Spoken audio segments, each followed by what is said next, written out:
Hello everybody. Well, today's video is going to be a collection of bits really, or little clips, things that I either need to go back over or things that I've missed out or should really include but don't really warrant a full video for it. And that starts here now with my broad beans. Now I planted them out last year, round about October, November I think, but I'm just grabbing that out of the air. And I put one of my hot boxes around it with the idea I should take it off the early part of the year, stake them and let them grow on. Well, I never took the box off and we've got a mess now, so I'm going to show you that and show you what we can harvest. So let's go and have a look at that. So I just traipsed over here. You can see the hot box, you can see the broad beans, and it's a right mess in there, weed and everything is growing, but you can see I have got a lot of beans. So I'm not going to bore you and dig my way through this on camera. I'll just show you what I get out of here. So there's my little broad bean harvest. Last year I let them go too far over. I'm wondering this year maybe I'm too far under. Maybe next year I'll get it right. But I think they'll do and we'll get a reasonable... We want the green beans basically that's in there. We don't want the ones with the white shells all over them. It'll take ages to peel and prepare.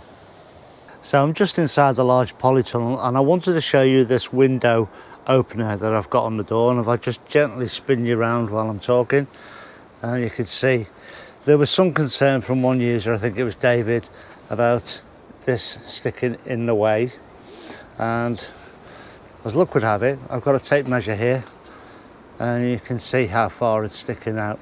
It's about 5 inches, not really an issue as far as I can see.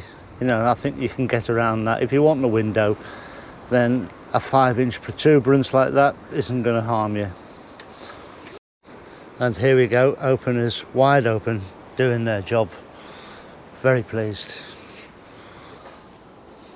Also, there was a little concern at the temperature range that the door openers would work and what benefit it would have. So what I've done is I've set up 2 centre pushes here and up here. This is quite...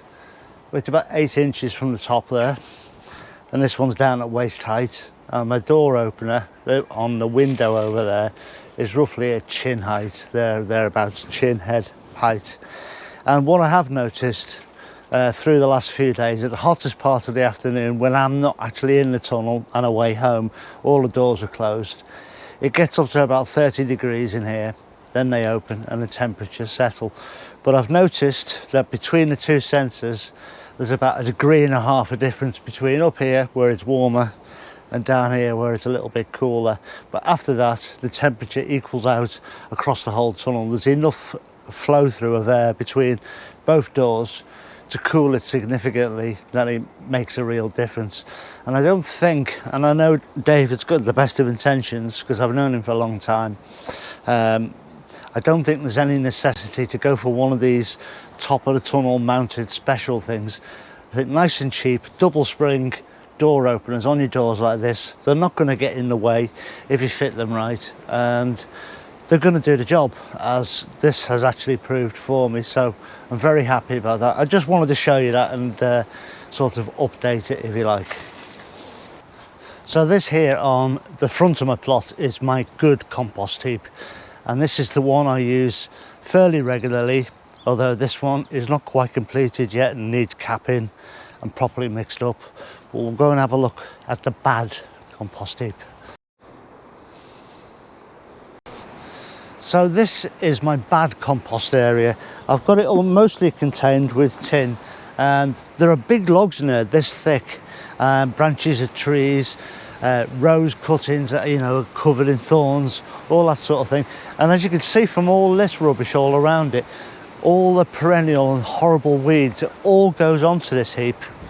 And I've had to start another one here. And what will happen before the end of the year, this will all be dug out, turned over and thrown back in.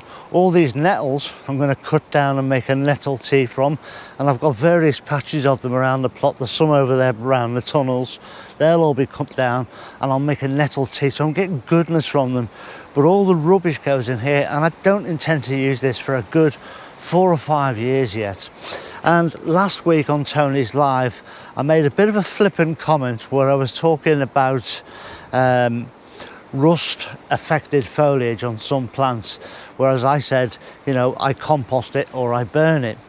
If it's a light affection of rust, then it'll go on the compost heap. If it's heavily infected, I will tend to burn it. But because I'm not going to use this for a good number of years, I reckon anything that goes in here or through this system will eventually be sanitized. And that's my theory for that and why I actually said that. I just thought it was important to clarify that. I don't want people having a heavily rusted crop of onions or garlic or something and think, oh, well, Steve said you can compost it. If it's heavy, I will remove it and put it through the compost system at home and for the council to deal with and their hot heaps. Or if it's lightly affected, I will put it through here. Or again, if it's heavy, I will burn it. And I don't like to put alliums on the compost heap either. I've been told that they're too acidic. So that's just something I never do anyway. But that's what I meant by that comment, and I thought it was a good idea to take this opportunity in this bit of video to clear that up. Also last week on Tony's Live, I gave a tip about keeping water ready in your polytunnel. And this is one of them. This is my water butt here, which keeps the water at the same temperature as the plants are being grown at, so that there's no shock to the system when you water them.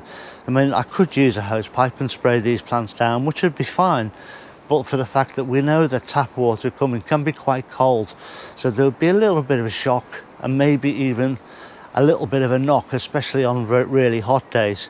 But if you keep a water butt in here like I have, and this one is brimmed full, you can alleviate that problem. Or you can just have a row like that, a row of watering cans full, ready to go.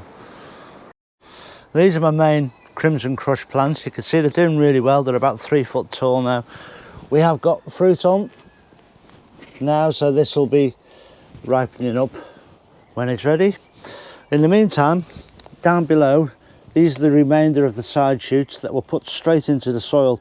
These have all now taken. You can see that they're all growing away healthy.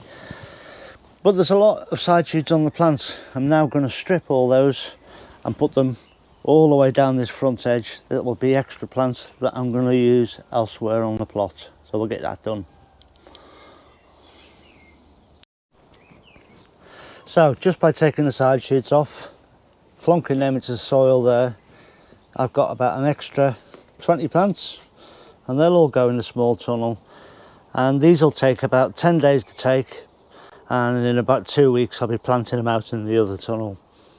So that's it for this collection of short clips or bits. Just a few things I wanted to say and clear a few things up, just so we can carry on. So we're back to full normal proper videos from the next one. Look after yourselves everyone, please stay safe, and I'll see you all very, very soon. Ta-ra now.